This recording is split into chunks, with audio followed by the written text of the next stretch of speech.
Ya cukup paham juga dengan ini karena saya pernah jadi wartawan di sini selama 8 tahun dan tentu banyak tahu lah terkait dengan perkembangan kota ya.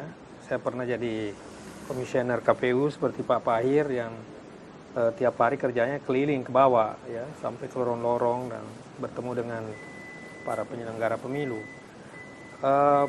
Yang paling utama itu menurut saya kan Makassar tidak perlu terlalu diurus sebenarnya kan. Ini kota autopilot sebenarnya. Kenapa? Karena semua hal yang terkait dengan kota ini tentu sudah berjalan seperti adanya. Kota ini adalah kota jasa, hub Indonesia Timur.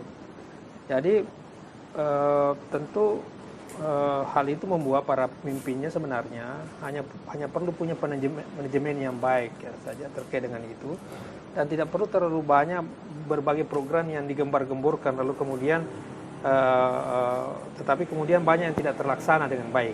Nah, itulah yang membuat ya dalam beberapa tahun belakangan ini kita merasa bahwa kota ini sebenarnya tidak terlalu maju jika dibandingkan kota-kota besar lain di Indonesia ya, seperti di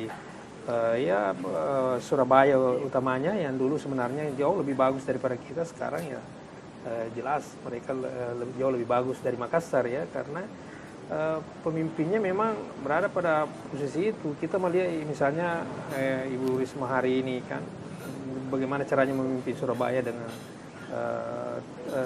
tanpa begitu banyak program yang digembar-gemborkan. Makassar menurut saya harus seperti itu juga ya, karena ya kota ini ya terutama penduduknya dan warganya bisa mengurus sebenarnya dirinya sendiri ya. Mereka punya budaya yang memang sebenarnya gampang untuk diatur ya.